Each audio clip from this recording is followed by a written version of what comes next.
Why, hello, guys. So welcome to another review as read. Today we're talking about World Without Superman. Um, so we'll go through the same process. We'll talk about what this compilation comics are about. We'll talk about the cons, the pros, and of course a conclusion.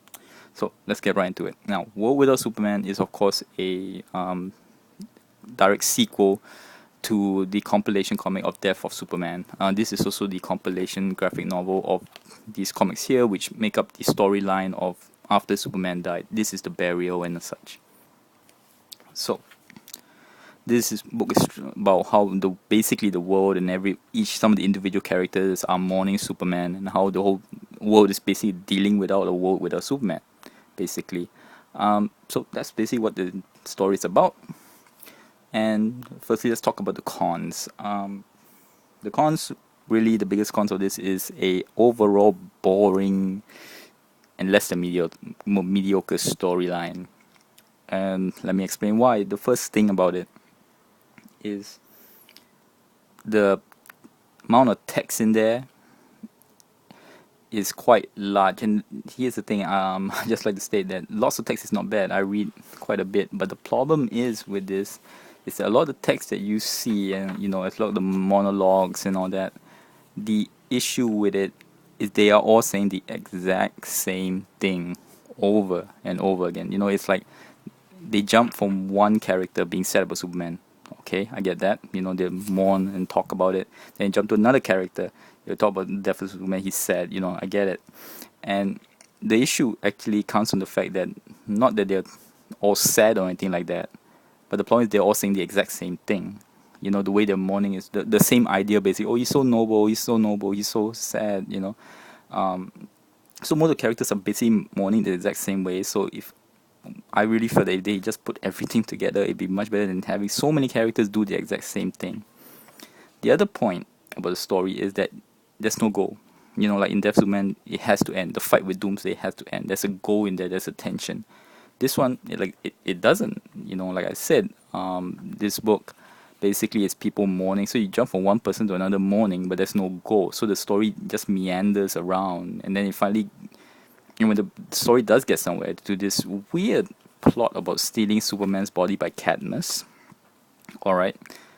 Then after that, it goes there, but it's a very mediocre, action scenes, because again, the book for the whole way was trying to do a mourning thing. Then suddenly it jumps to this action plot, and even a lot of characters are very extremely even C-rate, and you just read, and the fight basically, that part of the story where they steal Superman's body is inconsequential to even, I would say, I read Reign of Superman before, which is what comes after this, and it's totally inconsequential. You wouldn't miss a spot if you have not seen read that entire part of the book. So again, the story just goes nowhere, says exactly the same things. All right, and that's basically the biggest flaws of this book. It basically, the biggest issue is the story. Actually, it's pretty sad. That being said, let's talk about the pros of the book. It's not all bad. It's not a horrible book. I'll put it as that, because like some of it is pretty real. Like example, in this character called Bibble, which I never heard of before, is how he mourns Superman. And this is the character here, Bibble. He's basically just a really strong guy, normal guy, totally normal, and he's pretty simple in the head, and he likes Superman. How he mourns Superman, I say, is the most real, because he's like us. He doesn't know Superman personally, anything like that. He mourns him from afar. How he talks with him. So that was a really nice story. And if everybody had this individual way of mourning, I feel the story would be pretty nice. But unfortunately, most of them mourn the exact same way. The other one is also, they actually dealt with a plot hole.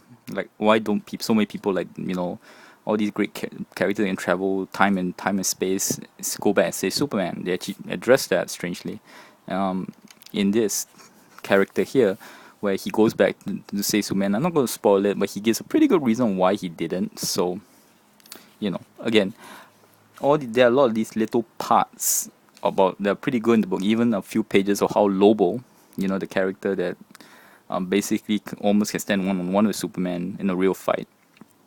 Also, in a strange way, he gets angry. He doesn't really mourn, but get angry at the fact he's not the one who killed Superman. Again, all these good little parts of how different people mourn for Superman or take advantage of situations of Superman's death are few and far between. And the problem is that most of it is just slogging and it's just saying the exact same thing. Another point about another interesting is actually, don't know whether DC did this on purpose, is this character here. Unfortunately, so again, like I say, a lot of these stories are only one page. He basically is just a random character who takes advantage of Superman's death and he starts selling products. I don't know whether DC was taking this as social commentary or how people probably saying that DC is doing that, taking advantage of Superman's death to sell more products and all. And also people take advantage of the fact that they are Superman's, wife and all that. So I don't know whether it's social commentary or spoof on their own company or stuff like that.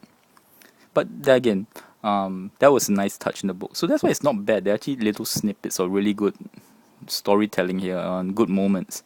But unfortunately, it's like one small good moment and then about another 20-30 pages of needless, heedless storyline.